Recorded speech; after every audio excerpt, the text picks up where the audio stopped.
Hello, everyone, and welcome to another episode of the Deadhead Cannabis Show. I'm Larry Mishkin of Mishkin Law in Chicago, joined as always by my co-host Rob Hunt of Linnea Holdings from California.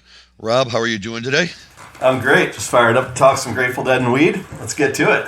Yep, we got a lot to cover, a lot of good stuff online here today. But as always, we like to give the listeners a little taste of what's to come when we get to that point in the show in a few minutes where we're really going to dissect a show from today in Grateful Dead history. It happens to be a nice show from February 7th, 1979 at the campus of Southern Illinois University in Carbondale, Illinois, just a stone's throw from St. Louis. And it's going to be a great show, and it's actually a lot of fun because the boys come out and they open up with a tune that you don't always typically see them open with, and probably comes a little bit more towards the end of the set. It's not a song that people go home and brag about hearing, but here it's kind of interesting, and we'll tell you why in a minute. So, Dan, why don't you go ahead and run that for us? The girl I love, she's sweet and true, and the dress she wears, sweet mama, is pink and blue. She brings me coffee, she brings me tea, she brings me out every darn thing but the jailhouse key. Yep, don't ease me in. I love it. It's fun. Sometimes you hate it because you know they're coming to the end of a set and you're like, don't end it with that. But it was nice here, and I got to tell you, Rob, it's one of those songs, even the songs that I don't always like, there's always a part of them that I do, and that, when Jerry just rips into The Girl I Love, man, that's, you can almost judge a set by the energy he puts into that thing. I totally agree, and I love it in the slot where it's opening the set instead of closing the set, because it like as you said, when it's a set closer, you're kind of hoping for something a little bit more like a deal or Music Never Stopped or some other sort of straight jam. And Don't Ease is such a short one that always, as we talked about before, feels like it's sort of a throwaway just to tack on at the end. But if Jerry's in a good mood and he comes in strong on that verse, it always gives you a sense of like kind of how the night's going to go or how the show's going to. And then there's a handful of lyrics out there that you're kind of waiting for, like how does he treat "Wish I Was a Headlight on a Northbound Train" in China Cat, right? Or in Rider, excuse me. If he actually bellows that one out, then you know it's a good night. Just like there's certain lines where you sort of come to expect that this is going to be a harbinger of how the rest of the night's going to go. Yep, I think that's very true. And what just cracks me up about it though is, we talk so much about, this was the last time they played Dark Star for 5 years, the last time they played St. Stephen. And, we always wonder about what motivates them to stop playing one of those songs that has such a strong popular following. And, not to diss on Don't Ease too much, but I think it's probably safe to say that that's a tune that if it dropped out of the Dead's repertoire tomorrow, not a lot of Deadheads would lose a lot of sleep over it. And, they made a conscious effort to stop playing it back in 1974, and then just as much, they made a conscious effort to bring it back and to kick off a show with it. And, as far as I can tell, I think it's pretty much stayed in their playlist all the way through to the end. I guess it's just one of those songs like Around and Around that, don't always have the energy you're looking for in a Dead tune, but, really give Jerry a chance to kind of rock out a little bit. For sure, and it's really funny because there's very few songs that you think about that actually have stayed in the repertoire all the way through. I mean, even if it had like a 4 or 5 year pause, songs that actually started off in 66, 67 that, stayed all the way through there's few and far between. So when we were talking about last week where, you always forget there's a life before trucking. There was 7 years that the Grateful Dead played before that song came out, right? Don't Ease was there from the beginning, and you think about all the other songs that they shelved and all the other songs they decided they just weren't going to do anymore. And granted, a handful of them were because they were Pigpen tunes. It just didn't make any sense without Pig. But some of them were just sort of too weird and psychedelic. They didn't want to do them anymore. But Don't Ease was something that they just enjoyed playing and kept in and said, okay, here's a 3.5, 4 minute rocker that's just fun to play. I think that's right. And, I think every band needs a tune like that where they rock out, right? I mean, for me, like with Fish's Sample in a Jar, where all of a sudden they play a really tight 3 or 4 minute song and, there's just a lot of great, if you like that kind of, hardcore rock and roll guitar playing and licks and everything and all the hooks they throw in there. But, Don't Ease is fun. And it just kind of set the night for the show. There's some funny stories behind it, and we'll get to it in a few minutes. Because it's definitely going to be worth talking about today. But first up, let's dive into a little bit of marijuana news. What do you think? We have some. There's definitely a lot to talk about this week. There is, and both our first two stories really, in the same, in a way, deal with the same gentleman, the same House rep from Colorado, Ed Perlmutter, and show both how important he is, and also, unfortunately, as we're going to see here in a second, he has announced that he's not going to be seeking re-election in 2022. Rob, I see that as a big blow, but not necessarily a fatal blow to the federal legalization efforts. Ed has always been one of the strongest supporters that there is, certainly in getting things through the House and propping them up as best as can be for the Senate. And, he's been there for a while. He's done his time, and he's certainly entitled to his time away. But there's a part of me that can't help but wonder if at the end of the day, the way politics now have just gotten into this, really kind of nasty type of situation, are we losing people like Ed Perlmutter? And what impact do you think it has on the legalization effort? Yeah, first of all, let's just start off by giving a great deal of thanks to all the work that Ed has put in on behalf of the cannabis industry. And there's a lot of guys out there that, act as, kind of quasi-advocates for the industry, but ultimately I don't think have really gotten all that much done. Ed has. Ed's been there, front and center for a long time. And by the way, shout out to a lot of Colorado politicians for doing that. And, like him or hate him, on the cannabis side, John Hickenlooper has certainly pushed a lot of legislation through, and he's some people in the industry haven't been pleased by the work he's done. But even in the Senate side, we've had guys that have stood up and said, I'm backing Colorado and I'm backing sort of the federalist states' rights on this. So, Perlmutter's been terrific. Jared Polis has been terrific. Colorado not only has led the charge in, its voters changing policy in this country, but it's certainly led the charge that the politicians that allowed it to happen have stood up and stood behind those voters and really championed the cause. So, thank you to Colorado and thank you to Perlmutter. In the same way I'd say that, a guy like Blumenauer has done as well. So, do I think it's going to affect it? No, I think that in many the same ways I look at the work that some of the early funders of cannabis legislation, guys like Soros and George Zimmer and some of the other guys that for Progressive Insurance gentlemen, those guys paved a way and said, hey, we're going to pass the baton now. Now it's up to you guys as an industry to stand yourselves up. I think a lot of these politicians said, we'll do everything we can to get it to a certain point, and now it's up to the industry to really take over and push legislation across the country. So, thanks to the work they've done, it's probably up to us now to continue it.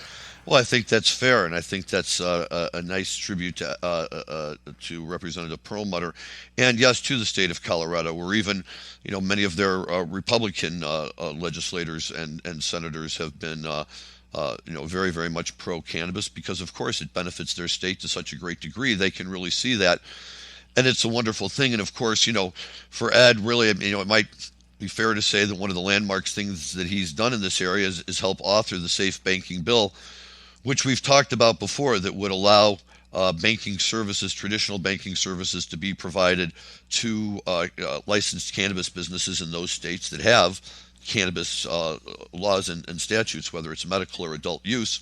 Although it's always enjoyed great popularity in the House, unfortunately, the Safe Banking Bill has not been able to make any real traction in the Senate. And we've talked in the past about what some of the problems have been in the Senate with that, and we don't have to dive back into all of that again, other than to say that before he walks out the door, Ed is trying one last time to get this passed. And we have talked in the past about how the Safe Banking Bill was hooked up to the annual defense spending bill. The thought being that, we typically pass the defense spending bill without too much trouble, and that might be a good way to kind of piggyback this one along. Ultimately, it didn't work out for a number of reasons. And so now the new goal in our next story here is that they're going to try again, only this time they want to attach it to a domestic spending bill. Now, Rob, here's my question. Once again, I see the point in terms of what they're trying to do, and that's not an uncommon tactic in politics, especially in Washington, D.C. But my impression of one of the things that caused it to fail was with the military spending bill was the fact that these bills all have to be approved again on an annualized basis.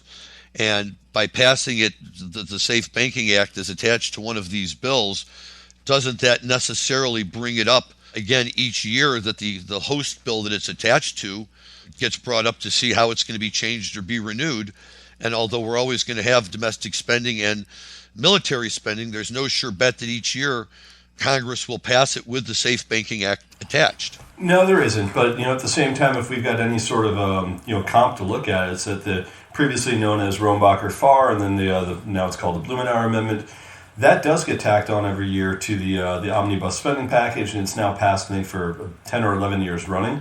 So if you actually have it go through one time, then very likely it's going to go through again. The big difference, though, between the the Safe Banking Act and the act that protects medical cannabis in general, is that in this case, you're asking banks to change their behavior. We've talked about it before, and I can tell you that there's no major bank that's going to change their behavior based on something that's only an annual bill, and it's not something that's actually permanent in the House. Now, on top of that, look, there was no appetite to stick it on the defense authorization bill previously for SAFE. So do I think that anything's different this time? I mean, what's the old adage that the definition of insanity is doing the same thing over and over again and expecting a different result? The composition of the House hasn't changed since December, so I don't know why people think that this time is going to be different. And every time the markets fall for the head fake, it's actually worse for the companies that are public. It drives prices up with a saccharine high for a minute and then just pushes them right back down past the point they were before, because people go, oh, there's no appetite for this. It's almost better just to let things move forward until you know for sure it's going to pass on a full-time basis, not an annualized basis. I think that's also a great point, and you're right. We have to. I guess it's just frustrating because, right, there's a rush to want to get it done, but by the same token, there's a common sense in getting it done the right way. And you make a point that we should all be thinking about in terms of it's going to be hard enough to get the banking industry, which is very much set in its ways to begin with, even before we get to the fact that we're dealing with cannabis, and ask that industry to make wholesale changes into how they're going to handle their accounts with cannabis customers based only on a bill that will be annualized and have to keep coming up. And that you're right. I think we would be it wouldn't be realistic to expect that. On the other hand, and I do agree with the definition of insanity, but that's what I like about Perlmutter, right? He's one of those guys who says, screw the insanity, I'm going to keep pushing, and even if this is my last year, I'm going to push it one more time, and I'm going to try and find whatever creative way I can come up with it. And even when it doesn't pass, right, at least people are talking about it and people see it out there and people understand that it's an issue, and it gets people, I hope, focused on that, and in terms of we may not be able to get it done yet, but maybe we can get it done. And in that regard, I guess the story that that always resonates with me is Illinois State Legislator Lou Lang, who happens to be from my district where I live here, although he just retired this last year. But State Senator Lang was instrumental in getting medical marijuana passed in Illinois in 2013. He had been bringing basically the same bill to the floor of the Illinois House every year, 10, 11, 12 years, to the point where nobody really took it seriously anymore. We all expect once a year to read a story. Lou Lang brings his bill and it gets shut down again. And then all of a sudden in 2013, it passed by 2 votes. I can't tell you what changed other than the fact that other states had now launched medical marijuana programs, and I think that Lang was able to make a good case, for the financial side of it and the medical side of it and all of that. But here was a guy, if he had kind of given in to the I think to the way most of us feel, which is summed up with what you said, things don't get done. So we really need people like Lou Lang, to be able to help us out here at Perlmutter, who are really just willing to keep taking the fight out there. And one of these times it's going to get through. Look, I absolutely agree with that. There's only my counter to that is a question of optics. It's not a question of persistence. So, from a persistence standpoint, I love watching people reintroduce bills, and I love watching them, continue to keep the fight up and keep the pressure on, because it's the right thing to do. But from an optics perspective, when it fails, then the public looks at it and goes, oh, this thing's never going to happen, and look, it's gone through 3 times, it's been shot down in flames.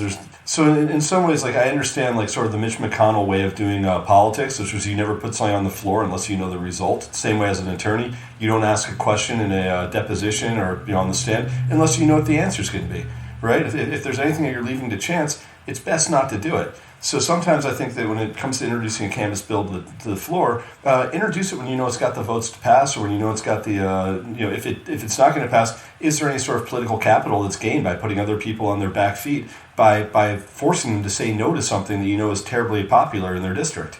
And that's where I'm not seeing the utility sometimes of tacking these on to as riders when they're probably not going to pass anyway or go through that rider. Absolutely. And, it's interesting to talk about it in that way, right? Because here we are, on the federal level trying to find a way, to address this issue. And we haven't yet been able to quite find it, which I think is probably just as much a good example of the fact that marijuana is still so new. People just aren't quite sure what to do with it, maybe, and how to really handle it. But do you still feel that way, Larry? Because I don't anymore. I mean, I feel like this is like, legalization in Colorado now is going on, 15 years. We've got legalization on even adult use now for 10 years in multiple states. So there's, I no longer feel that when people say, oh, it's a brand new industry. Is it? Because we've got companies doing $1 billion in top line revenue a year right now. It's not that new. It's just, it's not where it should be. It's still just terribly, terribly overregulated. Okay, I will agree with that, and I think that you do make a good distinction there that's important to note. But I do have a sense overall that and in fact it kind of frustrates me even more that, given what you just said, which is entirely true, we still do have some legislators who aren't quite willing to pull the trigger, who aren't quite willing to step forward. A safe license, a safe act is an act that benefits everyone, and it shouldn't have to get to the point where we're trying to tag it on to other bills and slip it through even on just a 1-year basis, to be able to get it out there. Nevertheless, people have to act in the time frame that they feel the most comfortable acting. And the point you made, though, about optics is huge. And being from Illinois, it's an issue that resonates with me and with a lot of us here in Illinois so loudly, because yet again, we're demonstrating that we're the state that just can't ever seem to get it right when it comes to these kind of things. Whether people just assume that everyone in Illinois is on the take, or they assume that everyone in Illinois files lawsuits, or they assume that, everyone in Illinois is just in it for themselves, which all are probably true to one degree or another.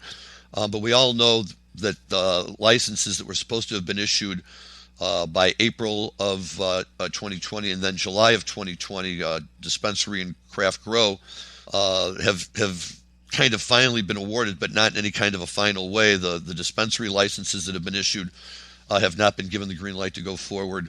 And there are a certain number of craft grow licenses that were basically pulled out of a hat and were told, okay, you get to go forward. And then there was going to be another round. And before another round could begin, the lawsuits began. And there was all sorts of questions as to what level of relief the court would grant if they were inclined to grant relief. And in some instances, it was as severe as not just stopping the awarding of new licenses, but going back and maybe even forcing people to turn their licenses back in to say that all the lottery systems had not worked properly. But this lawsuit, interestingly enough, was brought by somebody who wasn't asking him to go back and change the first 40 that had been awarded. He was coming to say that the state had to require, the state was required to issue new licenses because we had now run into the month of December 2021 when the second round of licenses were going to be awarded.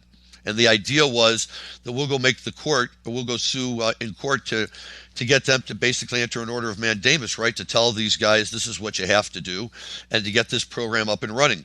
And instead, this week, the Illinois Supreme Court came out and basically agreed with the plaintiff to the extent that we kind of have to maintain the status quo for a little while. So although they have affirmed that the 40 licenses that were previously issued can continue forward with their licensing and registration process, that the Illinois Department of Agriculture is not allowed to award any more adult use craft grow marijuana licenses in Illinois until this underlying lawsuit regarding the way that the licenses are being awarded is resolved. So it's going to be more delay. It's going to take longer, and basically the argument brought by the plaintiff, and we've talked about this before, was you're killing us. We have to pay money to landlords to keep our space. We have to pay money to the equipment companies who we're buying our cultivation equipment from to keep it on hand. So when we get our license, we're ready to roll within the 6-month deadline you're giving us to set up. We have to pay our lawyers to keep figuring out what's going on with all of this. These people are being bled dry. And, to me, it sounded like they had a pretty convincing argument, and the hope was that the state would say, you know what, enough already. Let's go forward. People who didn't get a license this time, there's going to be 5 more rounds. You'll get a license eventually. Let's go. But instead, they've taken this other approach, and although it'll be nice to have a few more craft grows, I'm not sure that 40 craft grows is really enough to kind of offset the imbalance of what's been happening in the Illinois adult use market. Yeah, I mean, I think the standpoint that is taken from a lot of these groups is they don't care. If a company goes out of business, that's not their problem. It's the problem of the entrepreneur. And the entrepreneur goes in thinking they've got a great opportunity, only to find out they're being tied up in red tape, in perpetuity, and they can be bled dry. I've got a group I work very closely with where I've watched them spend well north of $500,000 just to keep a property live while they're waiting on other things to happen. That company can't weather that storm. They've been waiting for investment capital to come in. The investment capital can't come in until a lease is signed. The lease can't get signed until X, Y, and Z happens. And everyone sits there looking at it going, oh, well, that's the chance you take if you want to be a cannabis entrepreneur. In no other industry would you feel that way. And then once you actually open it up, then you're still having to borrow money at egregious rates. You're still having to pay the state, egregious amounts of money. The sales tax is high. The excise tax is high. The federal tax is high. Everything else. So, I find it to be amazing that there's still so many people that are clamoring to get into this industry. And it's kind of, the old adage whenever you ask an attorney, yeah, I'm thinking about going to law school. What do you think? And they go, don't do it. Stay away. It's the idea of starting a cannabis business right now. I'm certainly not discouraging anyone from wanting to go into that vocation, but I'll tell you, it ain't all it's cracked up to be in a lot of ways. There's a great deal of more headwinds than you'd ever expect to see because it's so hyper overregulated, and part of that overregulation is things that are beyond your control as an entrepreneur that you have to stomach. All sorts of things that you would never expect to have to deal with. I mean, when you build any other business, the worst thing you're dealing with normally is the permitting process, and does it take a while to actually get the inspector to come in and make sure you built properly. But other than that, you can open up anywhere. You can open up against anyone. You can do all sorts of things. You don't have to find a zoning variance that works. You don't have to get permission. You don't have to win a merit-based application. You don't have to plus. And then even after the application, as you said, then you have to deal with whether or not there's litigation that stays the entire process for another year, which, by the way, no commercial landlord cares one iota if you didn't get your license. If you sign that lease, guess what? Pay me. That's it. It's a tough pill to swallow for a lot of these guys. But I'll tell you, what's worse is, in some respects, it's not even signed the lease. It's right. We signed the option. Okay, at the very beginning, it's going to take 4 months for them to decide who the winners are. Fine, you'll pay me $1,000 a month or $500 a month, to hold the option open for that period of time. When they push it out for 2 years, that's a lot of option payments to make. So, and 1,000 is a nice number. Wait until it's 40,000. Wait until it's some number that you go, my goodness, this is absurd. So it's the option payments. A landlord will do an option payment like that if they already have an existing tenant and they go, hey, look, it's a month to month. It's a tenancy, that I can end at any time. So, for that reason, I'm not in a worse position. But if you've got a vacant building and that vacant building is waiting for someone to sign a lease and the landlord goes, look, otherwise I could be renting this to, 10 other people, the option payment's probably going to be commensurate with what the rent payment was going to be just to hold it. And it's... Absolutely. And a lot of times what winds up happening is all of a sudden the landlord shows up and says, guess what? I'm your new partner. Because if you don't work out a deal with them and they cancel the option, you have a duty to report it to the Department of Agriculture. And while we're sitting here waiting to find out who's going to get the licenses or not, you don't want to be calling in and saying, hi, I lost my property. Yeah, but I'll go a step further than that, which is that, in the early days of cannabis in Colorado, and Dan might remember this, you want to talk about absurd, it was a landlord saying, yeah, come on in, I'll sign a lease with you. Do a bunch of TI in the place, I'm not going to give you a TI allowance. You want to build out this facility, you can put all the tenant improvements in. You spend $1 million on the property, and then they come in and go, oh, sorry, guys, I've got to kick you out because either I've got to refi and my bank won't allow me to do this, or they say things like, well, I'm going to void this contract due to illegality. And you say, illegality? You're on notice of what we were doing. And they say, yeah, sorry, it just isn't going to work. And we turn around and re-rent the place to another cannabis operator at 2x the rent they charged you. And that happened so consistently that A, people started buying their own buildings as a result, and B, if you didn't buy your own building, you would put a waiver inside your contract saying you're on notice that this is still federally illegal and that I'm only complying with state legal code. And I think every contract you do today, Larry, probably has that clause in it, but it didn't back in 2009, 2010. It didn't, and I have to tell you, I put it in every contract today, but I still have clients who come to me and they say, well, I've got my own real estate attorney, and the real estate attorney is taking care of all of that. And I'll ask them that very question: do they have a provision in there in terms of what can and cannot the lease be terminated for, and do they specifically address the issue of cannabis and the fact that it's federally illegal? Because if they don't, you're not in a very safe place right now. And it's one of those things I use as a pitch to people why, it's no different than anything else. If you're going to go into cannabis, I don't care if you've got the greatest attorney who you've worked with your whole life. If he or she can't answer your questions about the cannabis industry, if they don't have experience with it, you're exposing yourself. Get a new attorney. Yeah, exactly. I mean, look, there's a reason people specialize in different areas of the law, and there's a reason people specialize in different areas of business. So whatever it is that you're looking to do, you might need to hire a banker in a specific situation. If you're trying to do an M&A transaction, you might need to hire an attorney. But with a cannabis business, you might need to hire 6 attorneys. You might need one that does your legal work for your real estate transactions, one that does your tax, one that does and if they actually don't understand how different provisions of the cannabis industry work. I mean, again, this speaks to careful what you wish for when you go, oh, I want to open a dispensary. Really? Because I don't think most people have any idea what that entails and just how much capital is required just in getting everything right and just going through what could be 15 different contracts between you and the capital, and contracts between you and the landlords, and contracts between you and the city and the state.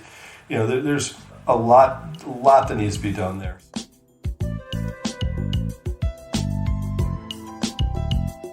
Again, you and I can have a legal conversation all day about this stuff, because I think we both kind of seen everything from a financial standpoint and from a legal standpoint. But let's talk about music, man, because it makes me a hell of a lot happier. Let's talk about the Grateful Dead, man. Yeah, no, we've got some great things to talk about, and on the music side, just really quickly, I just have to throw in that I was able again to see Tedeschi Trucks for me, which is this past weekend. I know that will come out a few days from now, but it was the third of their 4-night residency at the Chicago Theater, which is just such a tremendous place to see them. And they come out and they just consistently, we just say it every time. I mean, I guess there's not a whole lot more to say, right? He's the best guitar player around. She's amazing as can be. They've got great vocals, but at the end of the day, a lot of it just comes down to the tunes. They're doing a Taj Mahal cover, a Delaney and Bonnie cover.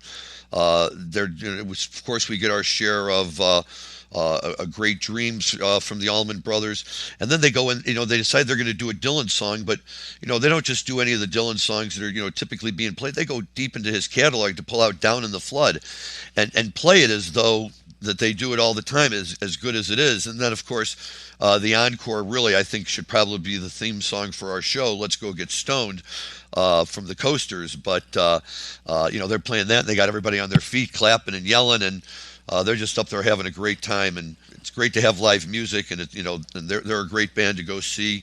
Please, folks, if you have a chance to go see Tedeschi Trucks and you don't take advantage of it, you are missing out on a rock and roll experience. It'll be like saying, I could have seen Duane Allman, but I didn't.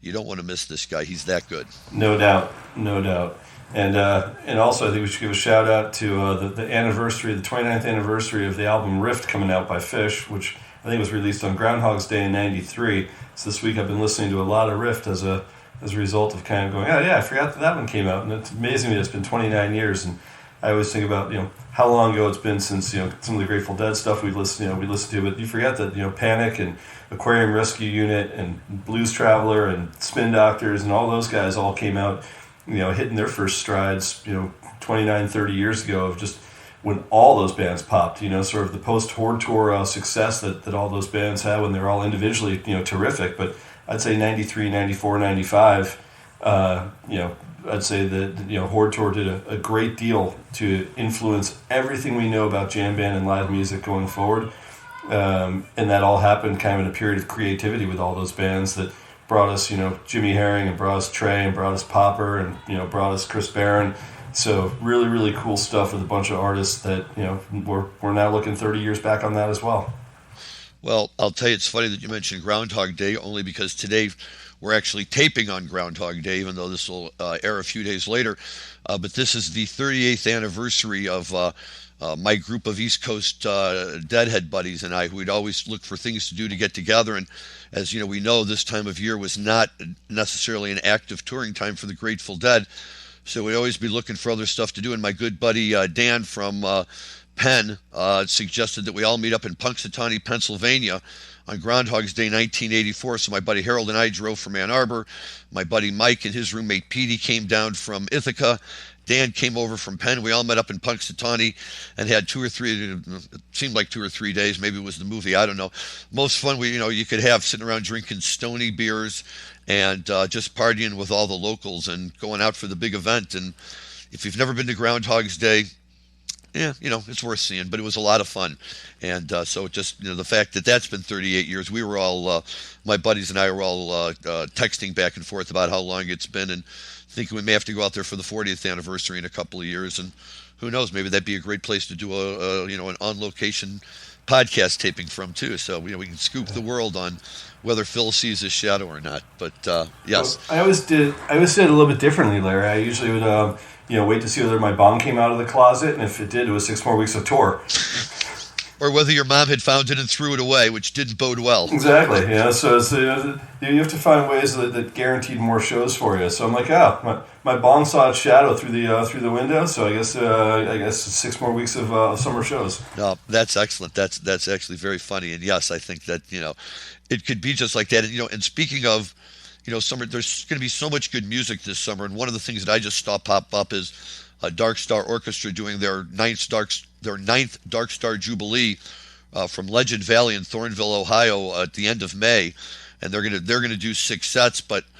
And I love those guys, so I'm sure that would be great. But what really has me excited is that Railroad Earth and Peter Rowan are going to cover the album Old and in the Way. Yeah, I saw that. And I think John Kadlasik, is also sitting in with his old band for a little bit, isn't he, as part of that? Is he? I haven't heard that yet, but that would be wonderful if he was. But I definitely saw that Peter Rowan is playing Old and in the Way, which, that by itself is well worth going to check out. And if anyone hasn't seen Railroad Earth out there, those guys are so much fun.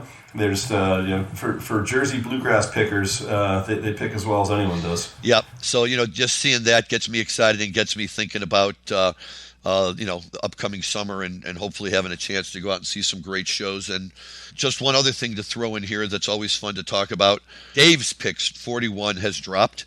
It is a show from the Baltimore Civic Center in May of 1977, which we all know is one of the landmark years for the Grateful Dead. Yeah, no one likes May 77. Come on, man. Yeah, I know. Whatever. What can I tell you? But I don't know why release anything from May 77 when every Deadhead out there already has it. But this show is a terrific show. It's true, and not only is the show good, but Rob, as you were pointing out, give them your comment about song selection, the order of the songs. It's a reverse first set. It opens with the music and closes with a Bertha. And not only does it close with a Bertha, it's a Jacaro Minglewood Bertha. Right. And, you think about a traditional first set. If you were to say it opened with Bertha Minglewood Jacaro, you go, yeah, that sounds about right. But to have those as the closers and have music as the opener, and then by the way, throwing a deal into the middle of a first set, right? Which deals don't come in the middle. Deals are set closers. So exactly, it's a fun one. I mean, obviously the set list in '70s, in the late '70s were a lot different than kind of what you expect in the mid to late '80s and early '90s. But there's a handful of songs that you wouldn't expect them to be in that slot. Whether it's throwing a High Time in the second set or a Big River in the second set, or throwing some of the other stuff that you see in the first, like a Passenger in the first set.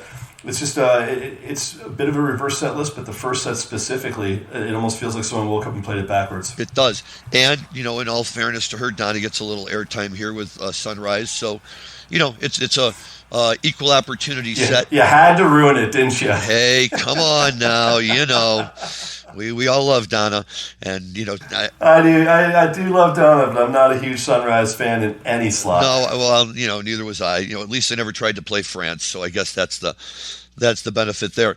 Now, the second set is great because, as you say, they open with a Samson, which is not atypical, but then a High Time and a Big River, which is great, and then from there, this show just takes off and it just explodes, right?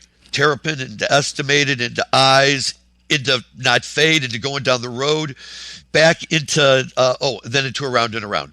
So that's almost well over an hour of just nonstop amazing Grateful Dead, and it sounds as good as it looks. They close it up with a tremendous Uncle John's band, and it's really just a great show. And as much as I sit around hoping that Dave's going to start releasing more mid 1980s shows, and boy, haven't we done the 70s enough?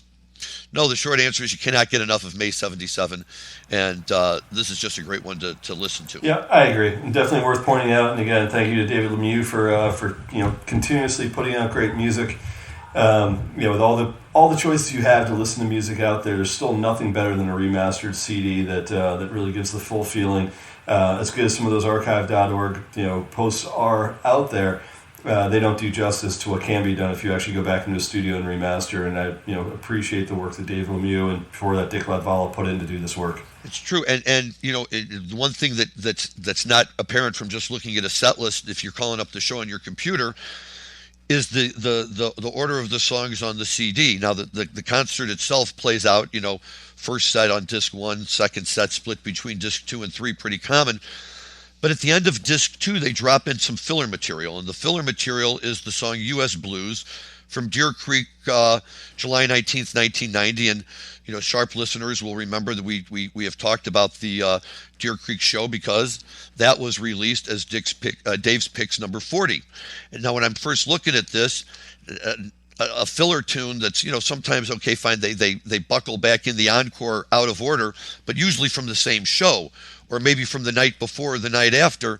This is a show 13 years down the road, and they're just dropping in a random U.S. Blues until I did go back and realize that this was Dave's Picks 40. And as we may have mentioned when we talked about it, for the July 19th show, they ran out of room and they dropped the encore, which was this version of U.S. Blues. So next Dave's Picks, boom, they tag it on. So you still have all of the material from the prior show. It's so creative. And again, it kind of forces you to think okay, are they daisy chaining these things? Like, are you paying attention, guys? Because hey, we didn't finish the last one, so we're going to start it off. It's sort of like when you play a tweezer reprise because you forgot to play it a couple shows earlier, and Trey will remind the crowd hey, we didn't get a chance to do it last time, so here we go to finish it up. Or as we talked about when the Dead opened up a first set one night with the Sugar Mags and then closed the final night with a Sunshine Daydream as a second encore. But again, it's like, are you paying attention? Do you kind of understand what it is we're trying to do with our craft and our art? But from the same side, the engineers, like Dave Lemieux in this case, going, hey, you might not have noticed we were missing a U.S. Blues before, but here it is for those of you that are actually paying attention. And I love that. That's true. I mean, that really is. And I'm sure, that the overwhelming majority of the people who buy this stuff and don't nerd out the way you and I do will just say, hey, I like U.S. Blues. I'm glad they threw it on there. And you know what? So it's a win for everybody. That's probably the reaction from 95% of the people. It's only you and I that would notice the nuance of So nice catch on that one, and you're right. I think most people just go ahead. It's nice to listen to a U.S. Blues. Absolutely. But yeah, it's great, and I'm happy to support Dave. Happy to support the Dead with this because this is, without beating the dead horse or anything. We've talked about Dead and Co. and everything, and on any given night, if you can give me a great Grateful Dead show to listen to, that's always going to be my preference. And thank God they're putting out all this stuff, and they continue to do so. And you just realize how many they've already come out with, and how many more there are to go before you could say we've really kind of gotten through all of the Class A shows, and we're working our way down to the Class B shows, if you will. There's Class A shows forever, and this is one of them. And it's always been interesting to me. They really like Baltimore. They play some really good shows in Baltimore. I can't tell you why, but it works out really well there. Well, that's my point of putting out a May 77 in general. Is there's so many Class A shows, and there's so many Class A shows that people don't have access to, a Betty Cantor board, where pick some obscure ones sometimes and say that this is one that but for me putting it out, you probably would have no idea that it existed and how good this show was.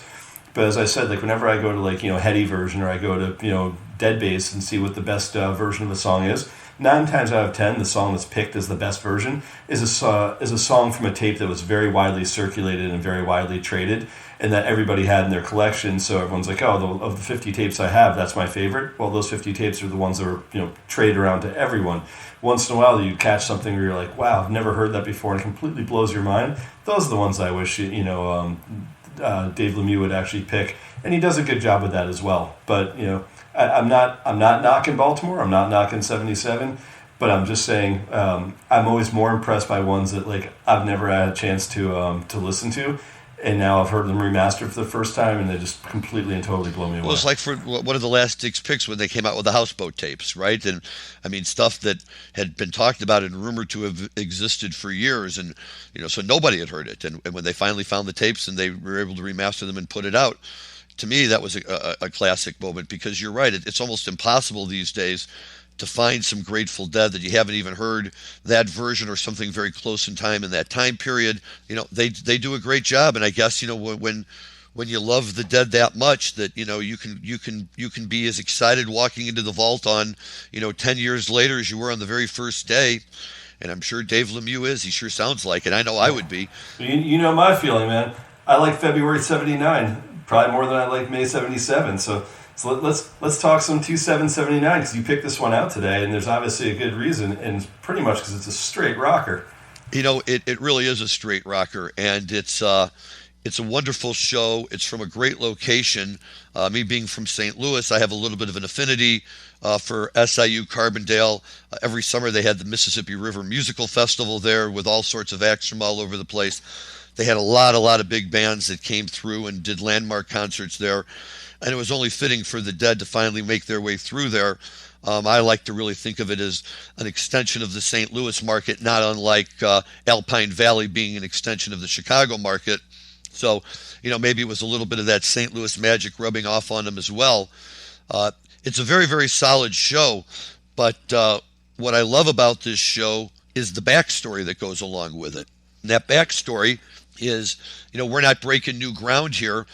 This was written about by none other than Steve Parrish in his book, Home Before Midnight, which is basically his autobiographical take on being a roadie with the Dead, and particularly his relationship with Jerry for so long. And anybody who hasn't read that book, you're missing out on stories that you have to know about, including this one. Right, and the story here is that about 15 minutes before the show, Rod Scully comes walking backstage and meets up with Jerry and with Kid Candelario and with Steve Parrish, and he's got 4 Valiums. And according to Parrish, Jerry, he thinks being the playful guy that Jerry always is, reaches out and grabs all 4 of them and pretends to throw them in his mouth like he's taking all 4 of them. But he would never really do that because he's getting ready to walk out on stage until Steve sees him swallow, and he thinks, oh my God, Jerry just swallowed 4 Valiums, and they're walking out on stage in 15 minutes and started freaking out about whether Jerry's going to be able to play. And, the stories go on and on about how they had to help him out there, and then how he had to sit down on the drum riser for a few minutes to get his bearings. How Weir was all confused, and Parrish, had on the stage look over to Weir and hold up 4 fingers to indicate that he had taken 4, and then keep mouthing to him Valium very slowly, so Bob and anybody else in the first couple of rows could see what he was doing. And people were, the story is they were giving him coffee and other stimulants to try and pep him up and get him going. And some of the reviews I've read suggest that he was kind of coming out rather slow and lazy, although that Don't Ease Me In certainly doesn't show that. But, it seems fitting to me that this would be the kind of thing that would happen at SIU Carbondale for Jerry. I don't know if you've ever heard that story, Rob. Yeah, I hadn't until you told me today, and it cracks me up. Obviously, I think almost everyone I know has taken at least a couple of Valiums at one time in their life as landing gear at the end of a long night. But taking 4 to kind of start a night off seems a little bit counterintuitive, going into a show. But, hey, why not? Once in a while, if you want to go for it, it's I guess better than taking like 2 Xanny bars, So I think you're right about that. And here, Dan, if you've got the next clip lined up for us, and just to set this up, this is from the Carbondale show They Love Each Other, which is always one of my favorite tunes anyway. And I think it's always been one of Jerry's favorite tunes, and he really enjoys playing it. And listen in this next clip here, because we'll talk about it afterwards. His performance doesn't sound like somebody who's been Valiumed out of commission. Go ahead, Dan.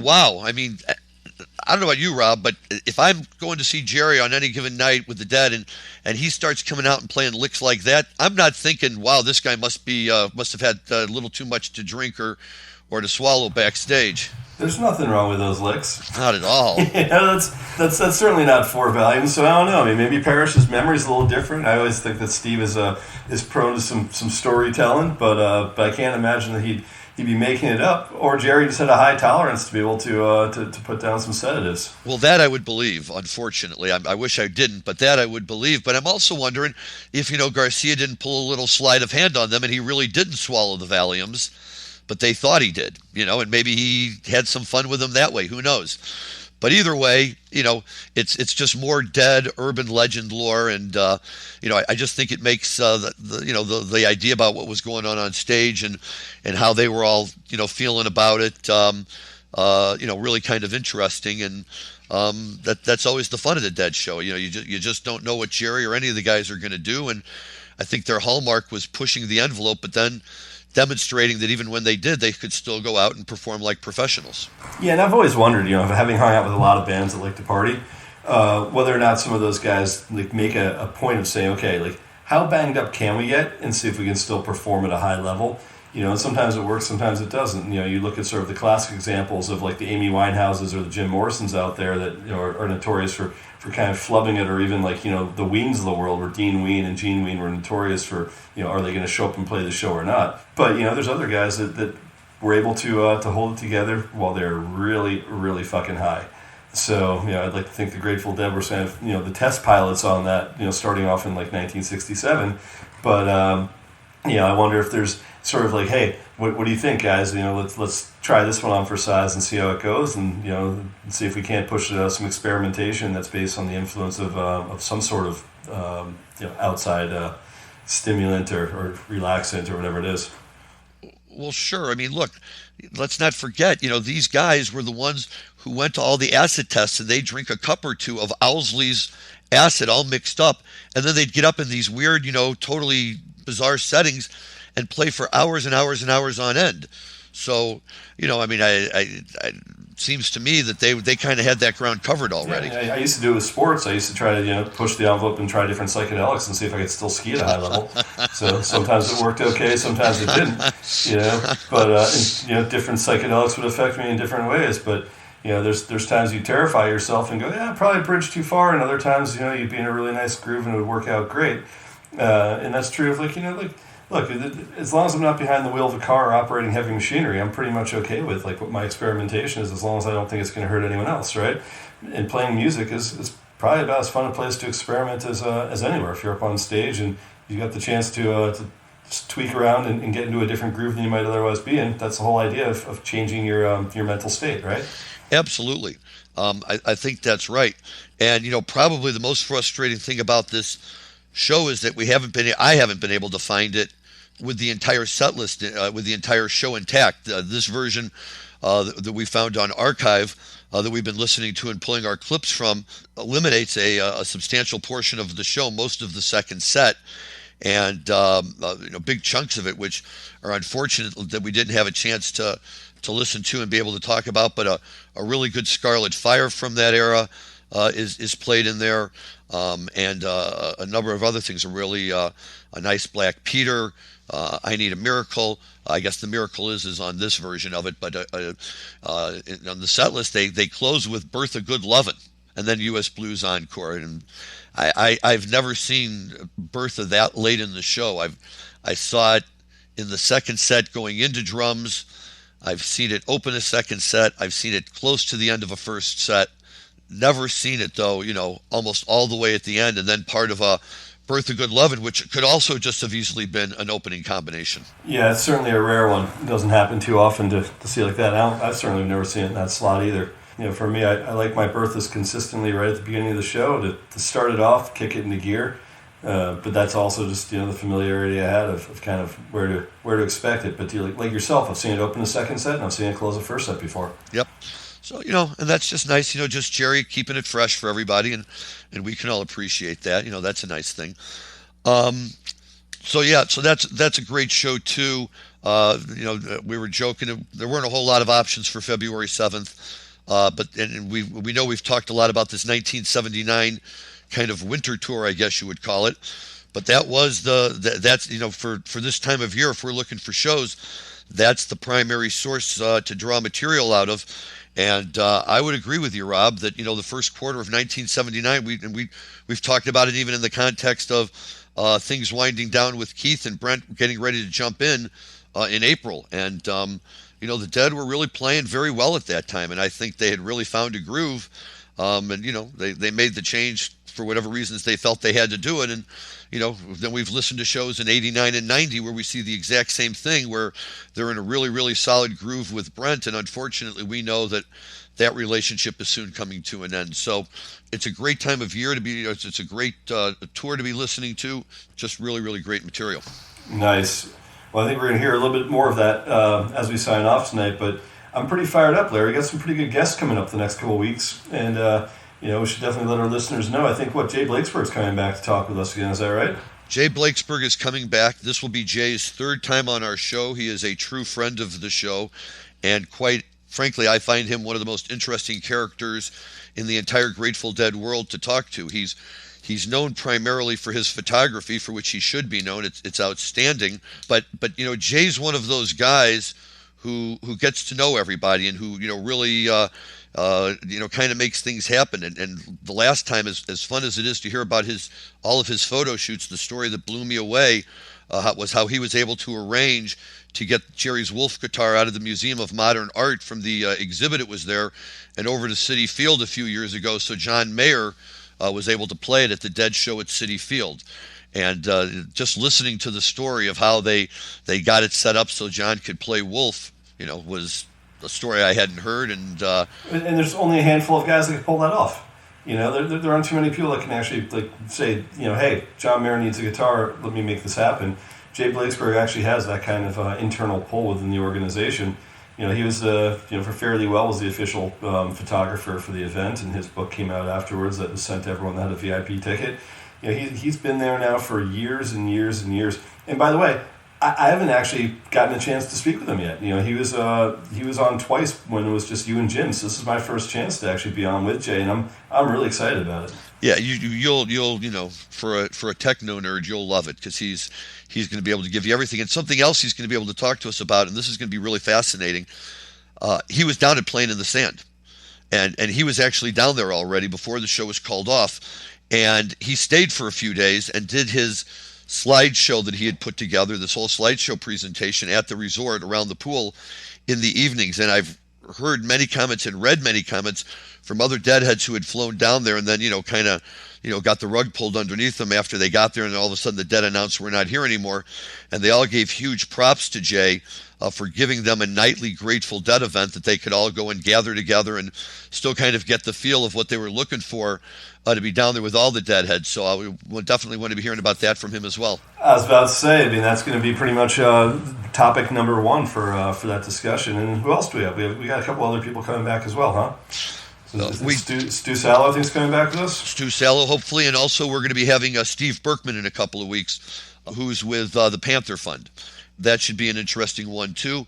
And there's many, many more down the road who are in the process of working out booking right now. And I think it's just going to get better and better with the folks that we can bring on, and hopefully people will keep listening and spread the word and let people know this is the place to be and to hang out to hear about the Dead and marijuana. Yeah, fantastic. So until next week, thanks for another great week of conversation and Grateful Dead talk that I always look forward to every week. And thanks to all our listeners out there. And From sunny Southern California and Linnea Holdings, Rob Hunt signing off until next Wednesday. Thank you, Rob. Larry Mishkin also signing off. Everyone have a great week. In the immortal words of our good friends in Tedeschi Trucks, let's go get stoned and enjoy your cannabis responsibly. And now, Dan, if you will please spin us out with a little bit of vintage Disco Dead, Dancing in the Streets from our February 7th, 1979 show. Thanks, everyone.